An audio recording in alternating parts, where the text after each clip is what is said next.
The squatter grinned as police told her it was a civil matter. Her house stolen, her kids sleeping in a minivan. She recorded one desperate video and posted it online, hoping someone might help. What she didn't know, a biker leader recognized her address and remembered an old debt to her dead father, and he never forgot a promise. Aisha's hands trembled as she tried the key again. It didn't fit. She stepped back from her own front door, staring at the brass lock that suddenly looked different, newer, wrong. Mom. 10-year-old Elijah tugged at her jacket. "Why aren't we going inside? Just a second." Sweetie Aisha's heart hammered against her ribs. They'd only been gone 3 days, a budget weekend trip to her sister's place 2 hours away. 3 days. How could the lock be changed in 3 days? 7-year-old Zoe pressed her face against the living room window. "Mom, there's people in our house." That's when Aisha saw him. A man in his 30s, heavily tattooed, wearing a stained tank top, pushed open her front door and stepped onto her porch like he owned the place. Behind him, a woman with bleached hair and a cigarette dangling from her lips appeared in the doorway. "Can I help you?" the man asked, his tone dripping with mock politeness. Aisha's mind went blank. This is my house. What are you doing in my house?" The man smiled, a cold, calculated smile that made Aisha's stomach drop. "Your house, lady? We rent this place. Been here 2 weeks? 2 weeks?" Aisha's voice cracked. "I was here Monday morning. I live here with my kids." The woman laughed, a harsh, grating sound. "Sounds like someone's confused, babe." Aisha fumbled for her phone, her fingers shaking so badly she nearly dropped it. "I'm calling the police. Go ahead," the man said, leaning against the doorframe. "We got paperwork." The next 30 minutes felt like drowning in slow motion. 2 patrol officers arrived, Officer Martinez, an older man with kind eyes, and Officer Chan, younger and visibly uncomfortable. Aisha showed them everything. Her driver's license with this address, utility bills on her phone, photos of her kids in the living room from last week. Then the tattooed man produced a lease agreement. Aisha watched Officer Martinez's face fall as he examined it. The document looked official, signatures, dates, even a notary stamp. It claimed these people had rented the house 3 weeks ago from a property manager named Robert Davidson. I've never heard of Robert Davidson. Aisha's voice rose to a near scream. "I own this house. My father left it to me when he died." "Ma'am, I believe you," Martinez said quietly, and Aisha could hear the helplessness in his voice. "But legally, this is a civil matter now. They have a lease. It's fake, I know, but we can't determine that in the field. You'll need to go through the courts, get an eviction order." Eviction? I have to evict people from my own house." Officer Chin shifted uncomfortably. "The law is complicated with squatter situations. If they have any documentation claiming residency, even fraudulent documentation, we can't physically remove them without a court order. It's to protect legitimate renters from being illegally evicted." "How long?" Aisha's voice came out as a whisper. Martinez's pause told her everything. Could be weeks, maybe months, depending on the court backlog. Aisha felt the world tilt. Months. In the meantime, the tattooed man called from the porch. "You're trespassing on our rental property. Might want to leave before we call the cops." The woman cackled. Elijah started crying. Zoe wrapped her arms around her sister. Aisha wanted to scream, to fight, to drag these people out by their hair, but the officer's expressions told her that would only get her arrested. Her or not them. "Come on, kids," she whispered, her voice hollow. As she turned to leave, the tattooed man called out, "Oh, and lady, your stuff's on the side yard. Didn't want to keep junk in our house." Aisha rounded the corner and stopped cold. Trash bags. At least a dozen black trash bags split open. Her family's belongings spilled across the grass like garbage, her grandmother's quilt trampled in the dirt, Elijah's art projects ripped and scattered, her father's military photos bent and muddy. Elijah saw the bags and began sobbing harder. My stuffed animals. Aisha dropped to her knees and started grabbing what she could, shoving items back into bags, tears streaming down her face. The officers helped silently, their jaws tight with restrained anger. Neighbors watched from windows. Mrs. Chun from next door came out, horror on her face. "Aisha, what's happening?" "Squatters," Officer Martinez said quietly. "Got fake papers. Can't you do something? Not without a court order." As the sun began setting, Aisha loaded the last bag into her minivan, a 2008 Honda Odyssey with 180,000 $180,000 and a cracked windshield. Everything they owned now crammed into one vehicle. "Where are we going, Mommy?" Zoe asked, her voice small. Aisha looked at her house, her father's house, the place where she'd grown up, where she'd brought both her babies home from the hospital, and saw strangers moving behind the curtains. Her curtains. "We'll figure it out, baby." She tried to sound confident, but her voice shook. That night, parked 3 blocks away under a broken streetlight, Aisha sat in the driver's seat while her children slept in the back. Elijah clutched a dirty stuffed rabbit they'd rescued. Zoe used her jacket as a pillow. Aisha's phone screen illuminated her tear-stained face as she opened Facebook, her hands still trembling. She started recording a video. "Hi, I'm Aisha Washington, and today someone stole my house." Her voice cracked, but she kept going. She told the story haltingly, emotionally showing the trash bags in the back seat, panning to her sleeping children. She explained the police couldn't help that the squatters had fake papers, that she might not get her home back for months. "I don't know what to do," she whispered to the camera. If anyone knows a cheap lawyer or has any advice, I'm sorry, I'm just lost." She posted it to the South Los Angeles Community Forum, a local Facebook group with maybe 3,000 members, and set her phone down. Within minutes, comments started appearing. "This is outrageous, sharing this everywhere. Those people should be in jail. I know a lawyer. Deming you." Aisha watched numbly as the share count climbed. 47, 89, 143. She didn't dare hope. Hope was dangerous now. Exhausted, she reclined her seat and closed her eyes, listening to her children's soft breathing. She didn't know that 100 miles away, in a weathered clubhouse that smelled of motor oil and leather, a man named Frank was about to see her video. She didn't know her father had saved that man's life. And she definitely didn't know that by sunrise, everything was about to change. Aisha woke to her phone buzzing violently. For a moment, she forgot where she was. Then the cramped driver's seat, the ache in her neck, and the reality of her minivan bedroom came crashing back. Her phone screen showed 2:47 a.m. and 247 notifications. Aisha sat up, her heart racing. She opened Facebook and gasped. Her video had been shared 3,872 times. The comment section had exploded into hundreds of messages, some supportive, some skeptical, some angry at the system, others arguing about squatters' rights versus property rights. But everyone was talking about it. "This happened to my aunt last year. Cost her $8,000 in legal fees. How is this legal? This is literally home invasion. My cousin's a reporter at Channel 7. Sending this to her now. Lawyer here. DM me. I might be able to help." Pro bono. Aisha's hands shook as she scrolled. The video had jumped from her small community group to county-wide forums, then to several local news pages. Someone had posted it in a legal advice subreddit. Another person shared it to a victims' rights advocacy page. She checked the back seat.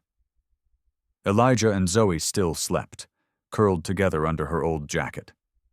At least they were getting some rest. Her phone buzzed with a direct message. Marissa Torres. "Aisha, I'm a producer at News Channel 12. Would you be willing to do an interview tomorrow? This story needs attention. People need to know this is happening." Before Aisha could respond, Another message popped up. Jennifer Park, Legal Aid Society, saw your video. We handle housing displacement cases. Come to our office at 9 a.m., 411 Center Street. Bring any documentation you have. Don't lose hope. Aisha felt tears welling again. But this time, they weren't just from despair. People cared. Strangers were trying to help. She screenshotted everything, backing up every offer, every contact. Then she saw a comment that made her pause. Rodhammer Walsh, where is this? What's the address? The profile picture showed a bearded man in sunglasses standing beside a motorcycle. Aisha almost ignored it. Probably just someone being nosy, but something made her click on his profile.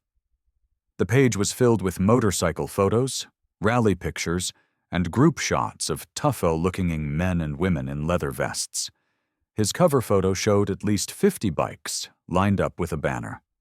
Ironhawks, MC South Los Angeles, Chapter Ironhawks. The name stirred something in Aisha's memory, something from years ago, something her father had mentioned. But exhaustion made her thoughts fuzzy. She couldn't place it. She ignored the comment and kept scrolling. More messages flooded in. A woman offered her guest room for a week. A man who owned a storage unit company said she could store her belongings for free. Someone started a GoFundMe without asking permission. It had already raised $340. Aisha covered her mouth, suppressing a sob that might wake her kids. At 3:15 a.m., unable to sleep despite her exhaustion, she recorded a second video. I just want to say thank you, she whispered, her face close to the phone screen. I didn't expect. I thought maybe a few people might see this and give advice, but you're all being so kind.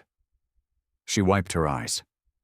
I have a meeting with legal aid tomorrow morning. I'm going to fight this for my kids, for my dad. He left me this house and those people have no right to it. Her voice hardened slightly. And to the people saying I should just move on or find a new place.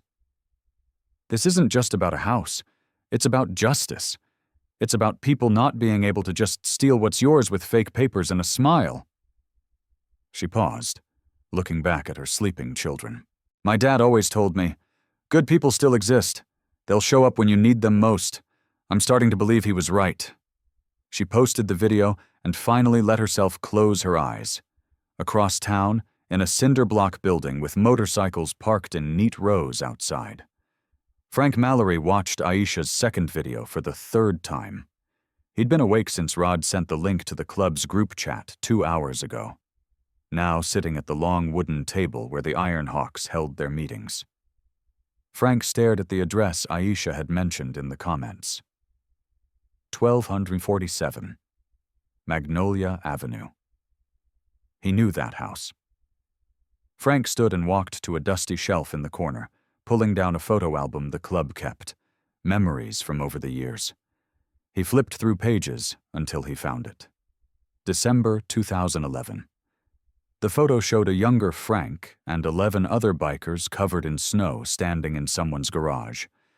They were smiling, holding mugs of coffee, looking exhausted but alive. Behind them, you could just see into the house. And in the background, a man in a military uniform stood smiling. Aisha's father, James Washington. Frank remembered that night like it was yesterday. They'd been caught in a freak snowstorm coming back from a charity ride. Temperatures dropping to deadly levels. Every hotel was full. The clubhouse was 50 miles away. James Washington had seen them trying to shelter under a gas station awning. He'd pulled over, told them to follow him home, and opened his garage. Gave them hot food, warm blankets, and probably saved 3 guys from frostbite. When Frank tried to pay him, James had refused. Just help someone else someday, he'd said. Frank closed the album slowly. He pulled out his phone and opened the Ironhawks group chat, 42 members strong. Frank, church meeting, 7 a.m. Every member who can ride, we got a debt to pay. The responses came in immediately. I'm in. What's happening? Be there. Frank looked at Aisha's video one more time, then typed a message he didn't send. Not yet. Your old man saved our lives once. Now it's our turn. He'd tell her tomorrow after they showed up. The rumble of motorcycles shattered the pre-dawn silence. By 6:45 a.m., the Iron Hawks clubhouse parking lot was full. Bikes of every style, choppers, cruisers, touring bikes lined up in disciplined rows. 42 members had shown up, some driving from counties away after Frank's middle-of-the-night message. Inside, the meeting room smelled of coffee and leather. Men and women in their club vests, adorned with patches earned through years of brotherhood, filled every seat. The younger members stood along the walls, arms crossed, waiting. Frank stood at the head of the table, the photo album open in front of him. Most of you weren't there that night, Frank began, his growly voice commanding instant silence. December 2011, we did that toy run for the Children's Hospital, remember? Raised 12 grand that year. Nods around the room. Coming back, we hit that storm. Temperature dropped to 15 degrees in 20 minutes. Visibility was nothing. We were freezing, literally dying on those bikes. Rodhammer Walsh, now the club's sergeant-at-arms, spoke up. My hands were so numb, I couldn't work the clutch. Tommy nearly crashed twice. Every hotel was booked solid. Christmas season, Frank continued. We tried to shelter at a gas station, but the owner kicked us out, said we looked like trouble. He smiled bitterly. Guess we did. He turned the album around, showing the room the photo. This man pulled over in the middle of that storm, told us to follow him, opened his garage, brought out space heaters, made food. His wife, rest her soul, gave us blankets. They had a little girl, maybe 5 years old, and she brought us her stuffed animals because she thought we were cold. A few members chuckled softly, but their eyes were serious. That man was James Washington, Army vet, contractor, single dad. After his wife passed, Frank's jaw tightened. He saved our lives. I told him we owed him. He said, just help someone else someday. Frank closed the album. Jameson died 4 years ago. Heart attack. Left everything to his daughter. He pulled out his phone and played Aisha's video. The room watched in complete silence. When Aisha's voice cracked, talking about her children sleeping in the van, several members shifted uncomfortably. When the video showed the trash bags with her family's belongings, someone muttered a curse. Frank let the video end before speaking. That's James's daughter. That's his grandkids. And that house those scumbags are squatting in, that's the house where James Washington saved our lives. The room erupted. We ride right now. Let me make a call.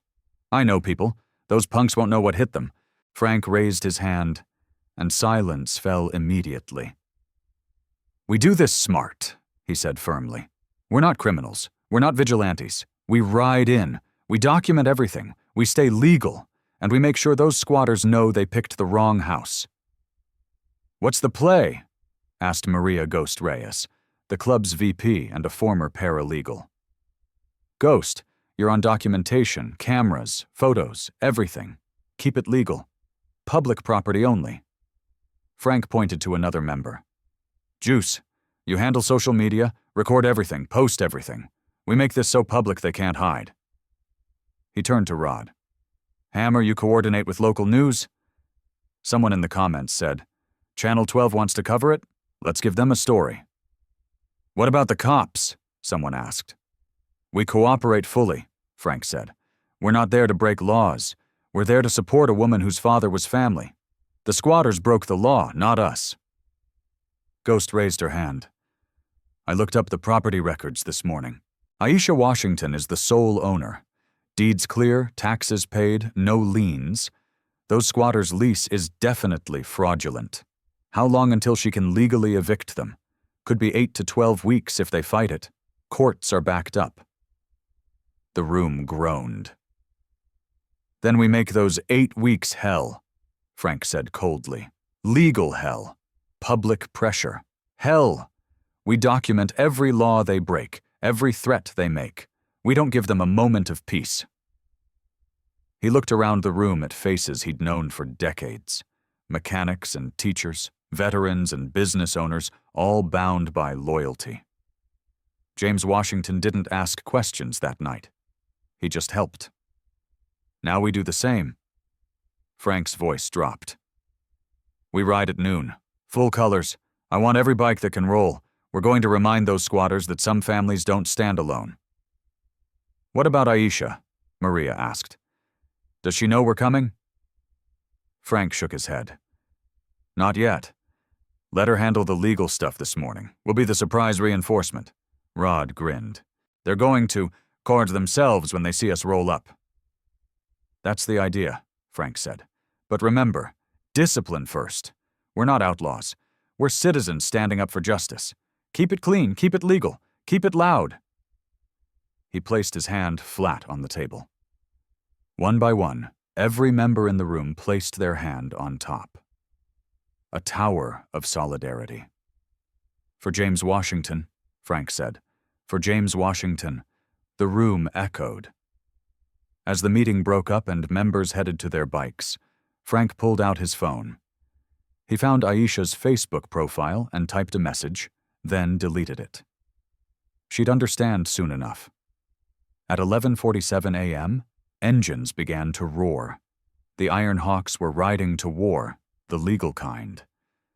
Aisha sat in the cramped waiting room of the Legal Aid Society, Elijah coloring quietly beside her while Zoe played a game on her phone.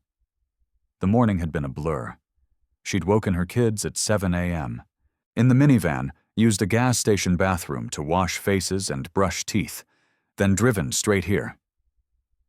Jennifer Park, the attorney who'd messaged her, turned out to be a sharp-eyed woman in her 50s with kind but realistic demeanor. "I won't lie to you, Aisha," Jennifer said, spreading documents across her desk. "This is going to be tough. California's tenant protection laws are strong, even when those tenants are criminals with forged documents." "How long?" Aisha asked, though she dreaded the answer. "Best case, 6 weeks if we expedite and they don't fight. Worst case, 3 months if they hire a lawyer and drag it out." Jennifer saw Aisha's face fall. "I know it's not what you want to hear, but we'll file an unlawful detainer lawsuit today. I'm also reporting the forged lease to the DA's office. That's fraud, possibly identity theft." 3 months, Aisha whispered. "I can't afford a hotel for 3 months. I can barely afford gas." "The GoFundMe is up to $800, Jennifer said gently. "And we'll fight for expedited proceedings based on fraud. You're not alone in this." At 1:15 p.m., Aisha pulled onto Magnolia Avenue, her stomach nodding as her house came into view. Then she slammed on her brakes. 12 motorcycles lined the street in front of her house. Leather-clad bikers moved across her lawn, not chaotically, but with military precision. One man operated a professional-grade camera on a tripod. A woman with silver hair made notes on a tablet. 2 large men collected the remaining trash bags, carefully organizing items. "Mom, who are those people?" Elijah asked nervously. Aisha didn't answer. She couldn't. On her porch, the squatters stood watching, their earlier bravado replaced with visible unease. The tattooed man, whose name she'd learned from Jennifer was Kyle Sanders, a con artist with 3 prior arrests, kept glancing at the bikers, then at his phone. Aisha parked and climbed out slowly. A massive bearded man approached, his leather vest covered in patches. Despite his intimidating appearance, his eyes were warm. "Aisha Washington?" he asked. "Why?" "Yes. Name's Frank Mallory, Iron Hawks Motorcycle Club." He extended a hand. "Your father saved my life once. Figured it's time we returned the favor." Aisha's mind reeled. "My father? I don't understand." December 2011. Snowstorm. Your dad opened his garage to our club when we were freezing to death. Frank smiled softly. "You were about 5. Gave us your stuffed animals to keep warm." The memory crashed back. Bikers filling their garage. Her dad making soup, her mom bringing out blankets. She'd been scared at first, but the bikers had been gentle, one even showing her his motorcycle patches. "That was you," Aisha's voice cracked. "That was us. And when I saw your video last night and recognized the address," Frank gestured to the house, "your dad told me once, just help someone else someday. Well, today's that day." Tears filled Aisha's eyes. "But what can you do?" "The police said." "We know what the police said. We're not here to break laws." Frank turned, and Aisha saw the organized operation happening across our property. "We're here to document, to witness, and to make sure these squatters know they're being watched. Every move they make, every law they break, we're recording it." A woman approached, the silver-haired one. "Aisha, I'm Maria, former paralegal. I've been documenting everything they've done to your property. Illegal dumping, property damage, potential theft. All of it can help your case." "There's more," Frank said. He nodded toward a news van pulling up at the end of the street. "Channel 12 wants an interview. We figured you might want to tell your story to more than just Facebook." Aisha watched as a reporter and cameraman emerged from the van. Neighbors were coming out now, too. Mrs. Chun, the Pattersons from 2 doors down, even old Mr. Velasquez, who never left his house. On the porch, Kyle Sanders' face had gone pale. He pulled out his phone, arguing with someone in a harsh whisper. "They're scared," Aisha said, almost laughing in disbelief. "They should be Rod Hammer," Walsh said, walking up with a tablet. "We've identified them." Kyle Sanders, wanted for fraud in Nevada. His girlfriend, Tina Brooks, 2 outstanding warrants. The other guy inside, registered sex offender living within 500 feet of a school. He showed Aisha the screen, all public information, all going to the DA. Aisha's hands shook. Not from fear this time, but from something else. Hope mixed with rage, mixed with gratitude. "Why are you doing this?" she whispered. "You don't even know me." Frank's expression grew serious. "Your dad didn't know us either. Didn't matter. He saw people who needed help, and he helped. That's what good people do." He gestured to the growing crowd of bikers, neighbors, and news crews. "Besides, your family, you just didn't know it yet." Elijah tugged Aisha's hand. "Mom, are the bikers good guys?" Aisha looked at Frank, at Maria, at the Iron Hawks carefully collecting her family's belongings from the mud, treating each item like it mattered. "Yeah, baby," Aisha said, wiping her eyes. "They're the best guys." From the porch, Canders shouted, "You can't intimidate us. We have rights." Frank didn't even look at him. He just smiled at Aisha and said quietly, "Just wait. We're just getting started." As the Channel 12 reporter approached with her cameraman, Aisha heard more engines in the distance. More were coming. The interview with Channel 12 went viral within hours. Aisha told her story with Elijah and Zoe beside her, the Iron Hawks standing respectfully in the background. The reporter, Lisa Shan, didn't hold back. She showed the forged lease, interviewed neighbors who confirmed Aisha had lived there for years, and even got a legal expert on Kaimra explaining how squatters exploit tenant protection laws. By 4:00 p.m., the story was the top trending topic in South Los Angeles. By 5:00 p.m., it had spread statewide, and Kyle Sanders was furious. "This is harassment." He screamed from the porch, filming the bikers with his phone. "I'm calling my lawyer. You're all going to get sued." Frank, sitting calmly on his bike across the street, didn't even flinch. "Public street, public property. We have every right to be here." "You're trying to intimidate us." Maria looked up from her tablet, her voice eyes cold. "Actually, Kyle, or should I call you Kevin Sanderson, which is the name on your Nevada warrant, we're documenting. There's a difference." Kyle's face went red. He disappeared inside, slamming the door, What happened next was strategic escalation. At 5:30 p.m., Tina Brooks emerged and deliberately kicked over Elijah's bicycle, one the bikers had carefully cleaned and set aside. The bike clattered into the driveway, the front now bent. "Oops," Tina said with a vicious smile, looking directly at the cameras. Elijah burst into tears. Aisha held her daughter, rage building in her chest. "Got it," said Juice, the club's media guy, reviewing his footage.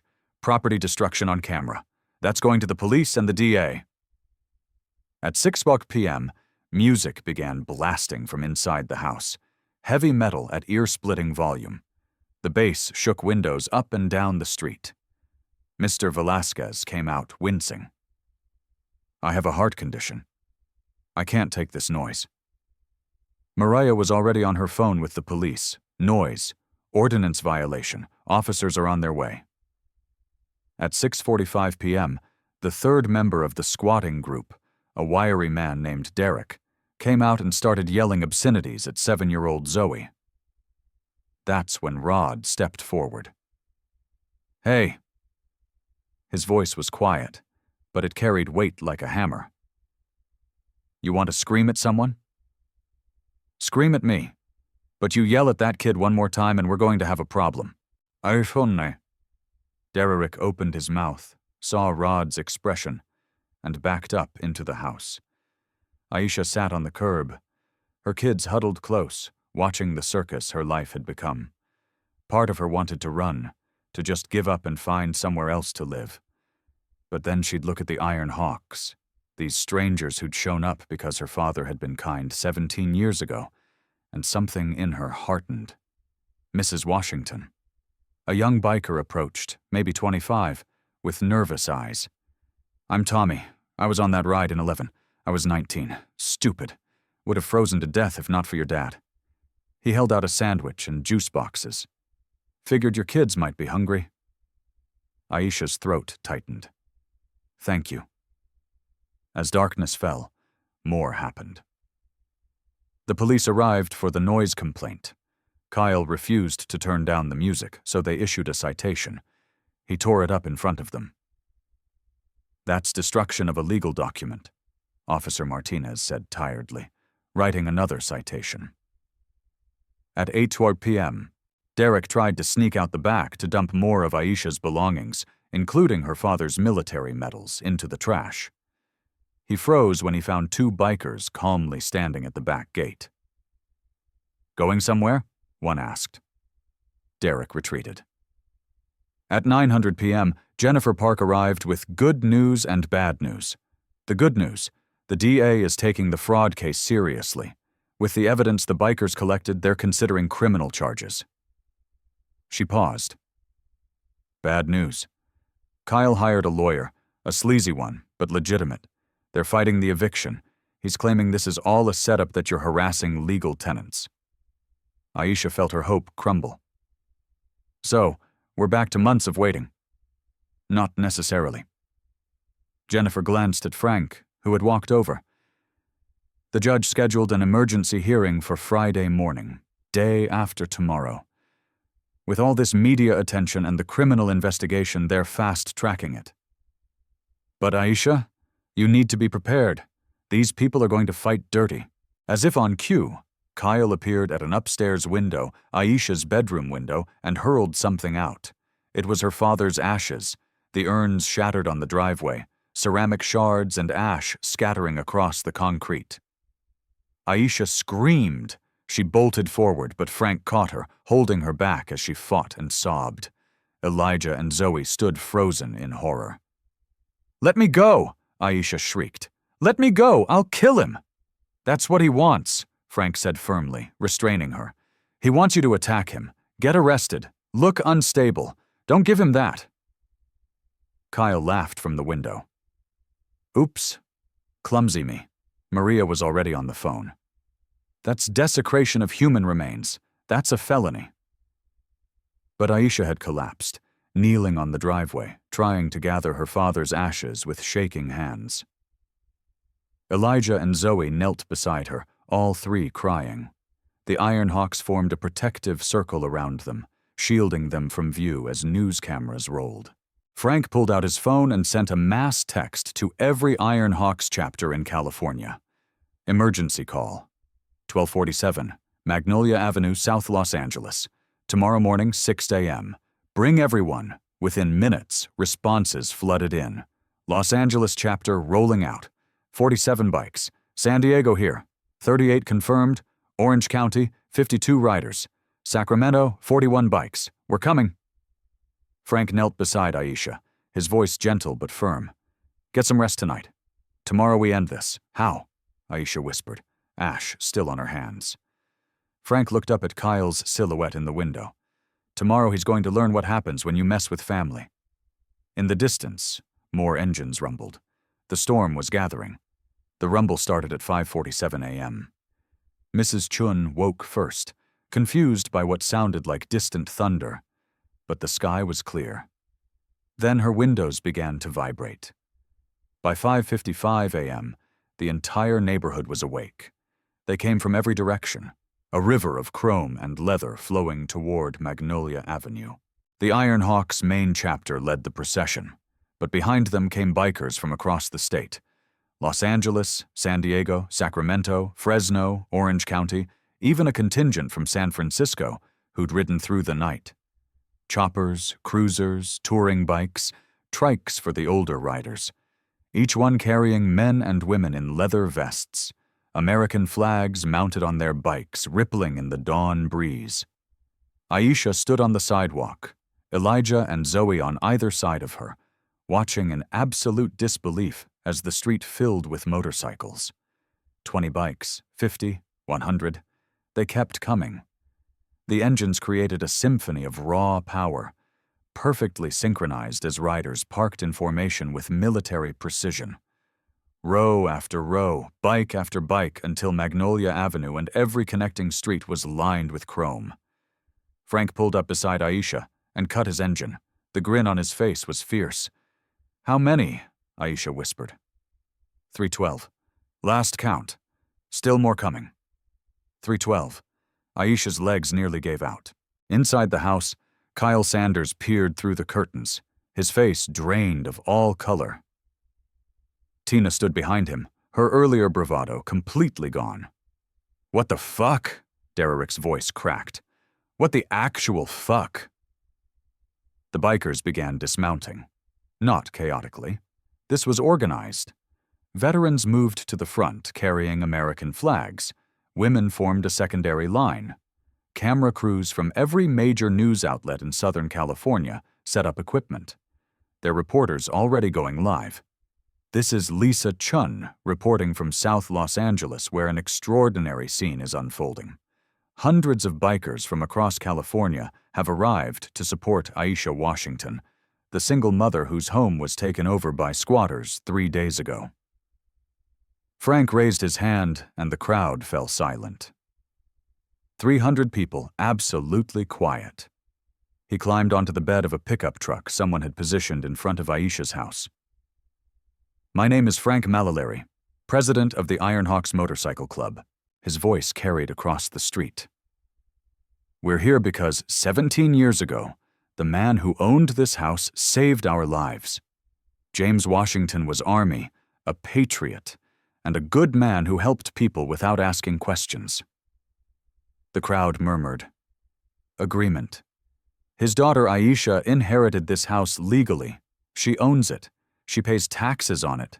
She raised her kids here. Frank's voice hardened. 3 days ago, criminals with forged documents stole her home. They threw her children's belongings in the trash. They destroyed family heirlooms. Last night, they threw her father's ashes onto the driveway like garbage. Angry shouts erupted from the crowd. We're not here for violence, Frank continued, raising his hands. We're here for justice, legal justice. We're here to show these squatters and anyone else who thinks they can exploit the system that some families don't stand alone. The crowd roared approval, the sound deafening. Maria stepped forward with a megaphone, her paralegal training on full display. "We have documented 23 separate violations in the past 18 hours, she announced.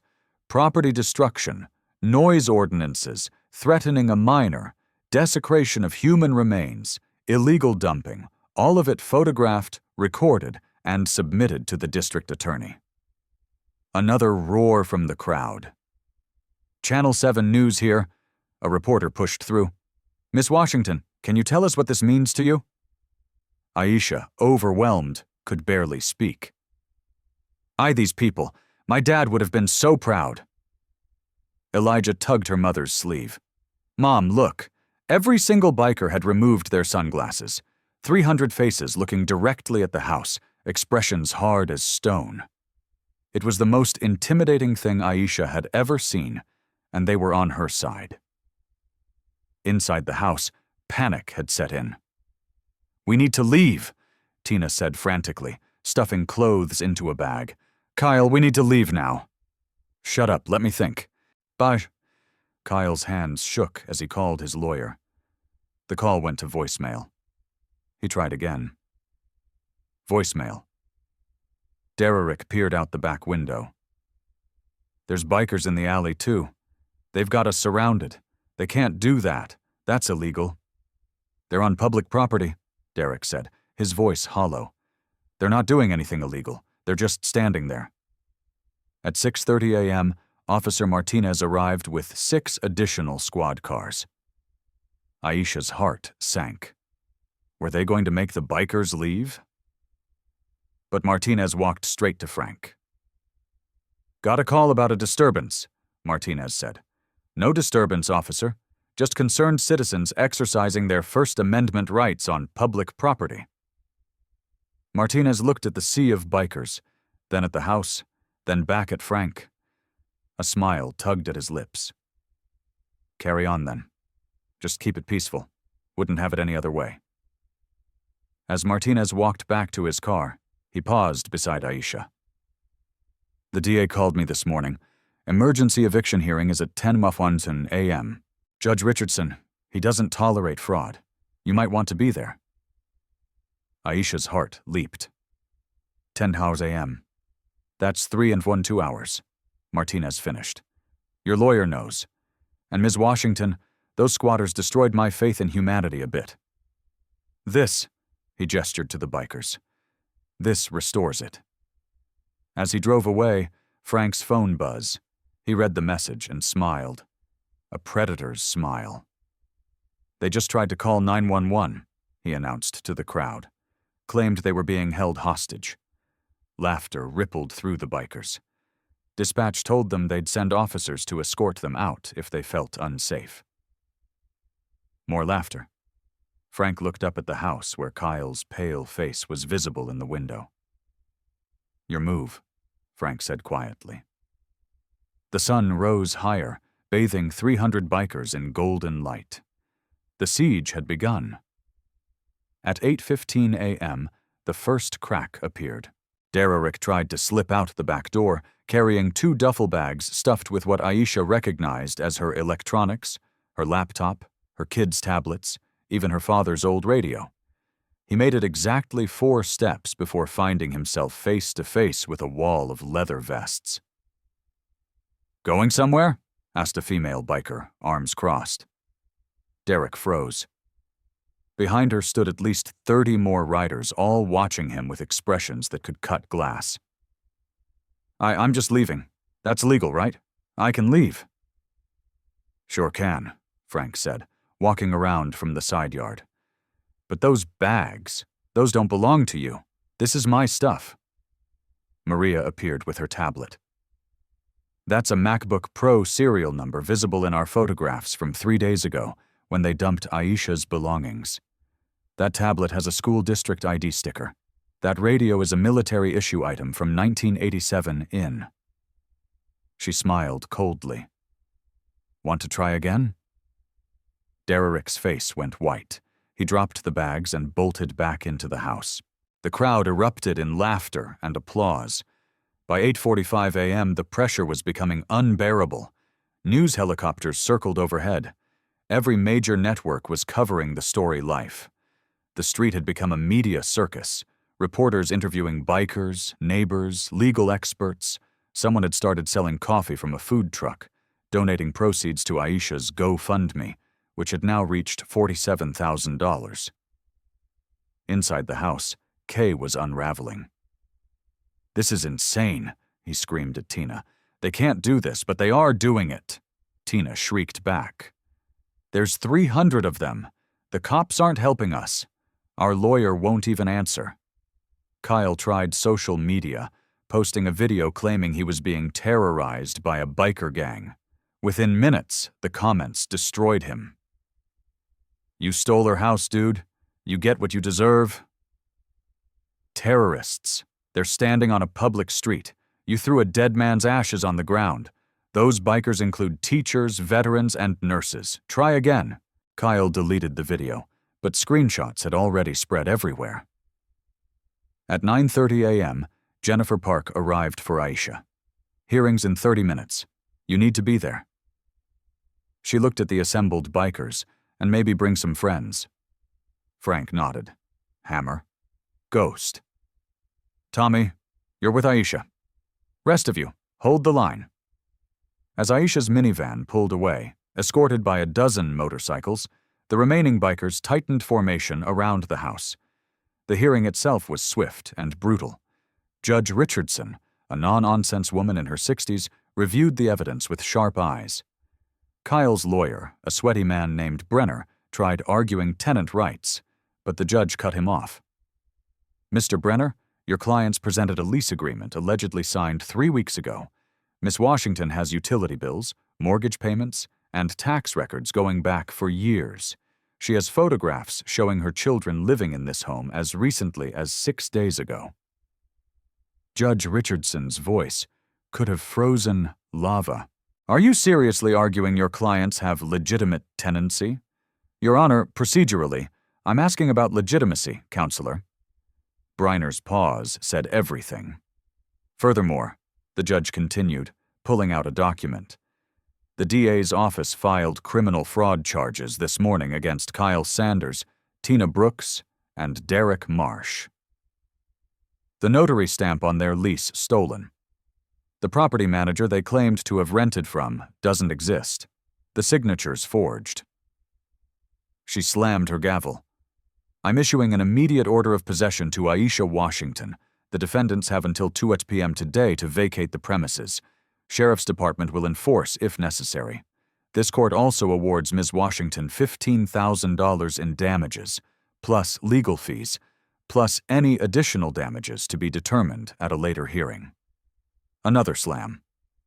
"And Mr. Brenner, tell your clients they're lucky. I can't hold them in contempt for wasting this court's time. They're free to leave now before the criminal charges catch up to them." Aisha burst into tears. By 11:47 a.m., they were back at Magnolia Avenue.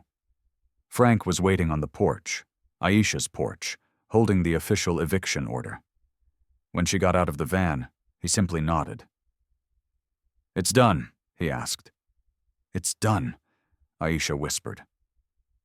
Frank walked to the front door and knocked formal and controlled. Kyle opened it, his face haggard. Behind him, Tina and Derek were already packing frantically. "Eviction order," Frank said, handing him the paper. "You have until 2 p.m. I suggest you start moving." Kyle looked at the document, then at Frank, then at the 300 bikers filling the street, and something inside him broke. "We're going," he said quietly. All the fight had drained from his voice. "We're leaving. Smart choice." What followed was the most humiliating walk of Kyle Sanders' life. Under the watchful eyes of hundreds of people, 3 news helicopters, and at least 50 cameras, the squatters carried their belongings to a beat-up sedan. No one helped them. No one moved. The crowd just watched in absolute silence. When Derek tried to take a lamp, one of Aisha's lamps, Maria simply cleared her throat and pointed at it. He put it back. At 1:47 p.m., 13 minutes before the deadline, Kyle climbed into the driver's seat. The engine turned over, The car pulled away from the curb, and as it disappeared down the street, 300 bikers erupted in cheers, horns, and triumphant engine revs that shook the entire neighborhood. Aisha stood in her driveway, keys in her hand, new keys changed by a locksmith who donated his services, and stared at her front door. Her home. Frank approached quietly. "Ready?" Aisha looked at him, tears streaming down her face.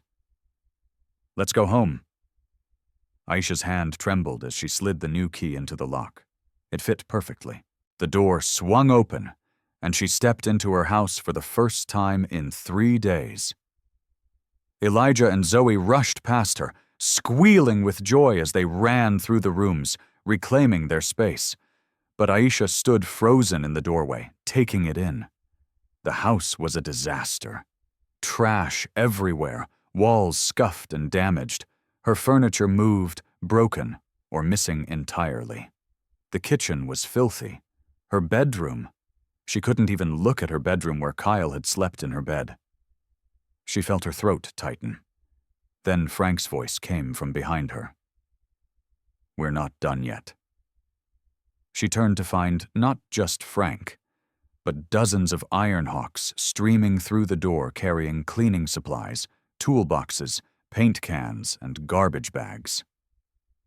"What are you? Did you think we'd leave the job half-finished?" Maria asked, already tying her hair back. "Your dad gave us shelter. We're giving you yours back the right way." What happened next was something Aisha would remember for the rest of her life. The bikers transformed into a restoration crew. Tommy and 3 others hauled out every piece of trash, filling a dumpster that had mysteriously appeared in the driveway. A woman named Jackie, who turned out to be a professional cleaner, organized a scrubbing team that attacked the kitchen and bathrooms with industrial-strength supplies. Rod and 5 burly men repaired the broken window in the living room, replacing the glass with expert precision. "Did construction for 20 years?" Rod explained, wiping his hands. "This is nothing." Frank himself worked on the front porch, repainting the railings that had been scratched and damaged. He worked slowly, carefully, as if each brushstroke mattered. By 300 p.m., the transformation was stunning. Floors mopped and vacuumed, walls scrubbed clean, windows gleaming, the kitchen spotless with Maria organizing Aisha's dishes back into the cabinets. Dishes the bikers had carefully washed after finding them shoved into a closet. A biker named Louise, who owned a furniture store, showed up with a truck. "Heard you might need a new mattress," he said, helping carry in a queen-sized bed. "Can't have you sleeping on what those criminals touched."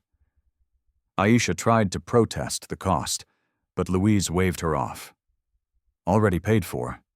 Consider it a housewarming gift." In the backyard, someone had repaired the fence. Another group had mowed the lawn and planted flowers along the pathway. Elijah's swing set, which had been broken, was now fixed and repainted a cheerful blue. Zoe discovered her room had been completely restored, her posters back on the walls, her books reorganized on the shelf, even her Legos sorted by color. She ran to Aisha, crying happy tears. "It's perfect, Mom. It's exactly how it was." But it was Elijah who made Aisha completely break down. The little girl emerged from her room holding a stuffed rabbit, the same dirty one from the minivan, except now it was clean, stitched where it had been torn, with a small pink ribbon around its neck. Miss Jackie fixed Mr. Hoppy. Elijah whispered, hugging the rabbit close. Aisha knelt and pulled both her children into a fierce embrace, sobbing openly. At 5 p.m., as the sun began setting, the work was complete. Frank found Aisha standing in her father's old workshop in the garage, staring at the tools that had been returned to their proper places. In her hands, she held the photo of her father in his military uniform. The glass cracked, but the photo, intact. "Found it under a couch cushion," Frank said quietly. "Thought you'd want it back." "I don't know how to thank you," Aisha said, her voice raw. Any of you? What you've done? Your dad didn't want thanks either, Frank interrupted gently. He just did what was right. We're doing the same. He reached into his vest and pulled out a folded piece of worn leather, a patch from the Ironhawk's 2011 ride, the one from that snowy night. Her father's name was embroidered on it. James Washington, Honorary Ironhawk. We made this for him back then, but never got to give it to him before he passed. Frank held it out. I think he'd want you to have it. Aisha's vision blurred with tears as she took the patch. Frank pulled a hammer and nail from his belt. May I? Aisha nodded, unable to speak. Frank nailed the patch to the doorframe of the workshop, right at eye level. A permanent reminder, a promise, a symbol. Your home's protected, he said simply. Always will be. Any trouble you call. We're family now. Outside, the bikers were mounting their bikes, preparing to leave. Neighbors had come out to wave and thank them. Mrs. Chun brought cookies. Mr. Velasquez shook every hand he could reach. Aisha walked outside with Elijah and Zoe, watching as 300 engines roared to life one final time. Frank climbed onto his bike, then paused and looked back at Aisha's house. Clean, restored, safe. He raised his fist in salute. Aisha raised hers back, tears streaming down her face. Then, with a thunderous rumble that echoed through the neighborhood like a blessing, the Ironhawks rode away into the sunset, their mission complete. Aisha stood in her driveway, her children beside her, and looked up at her house. Their house home. In the workshop doorframe, her father's patch caught the fading light, and Aisha could almost hear his voice. Good people still exist. They'll show up when you need them most. He'd been right all along.